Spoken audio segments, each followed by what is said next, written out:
Kaixo, ni Aimar naiz eta gaurko bideoa matematikari buruz doa. Horretarako, lehenik bi galdera proposatuko ditut eta ondoren problema bat planteatu eta garatuko dut. Eta ondoren ebatziko dut.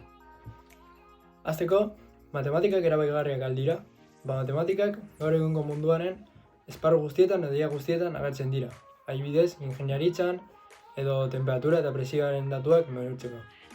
Edota, autoen azkartasuna neurtzeko ere. Beraz, esan dezakegu matematikak funtsezkoak direla. Bestalde, matematikak zailak ala errazak dira. Kasu batzuetan, umeentzat matematika oso errazak dira, beraz, matematikak entzutean edo egitean, poztasuna sorrarazten die. Baina beste kasu batzuetan, umeek matematikak gauza zaila bat bezala ikusten dute, eta zailtasunak sorrarazten die. Eta kasu batzuetan, helduak izan arte, ez dituzte zailtasun horiek desagerrarazten. Probleman aldetik, problema hau proposatu dugu. LH bigarren mailako ikaslentzat. Nahia 3 lagunekin jolasten ari da parkean. Demagun parkera 4 lagun gehiago etorri direla. Zenbat dugu talde parkean guztian? Hau, nahia da.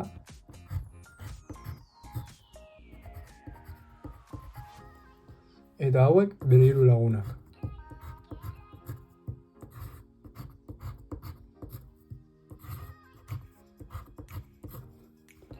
Orduan, 4 lagun gehiago etortzen badira,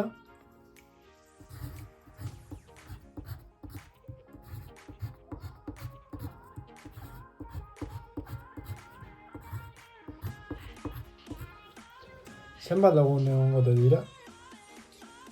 Nahia eta bere lagunek 4 badira, eta beste lagunek 4 badira, 4 gehi 4, berdin 8, orduan 8 lagun egongo dira. Eta hau izan da guztia. Eskerrik asko entzuteagatik.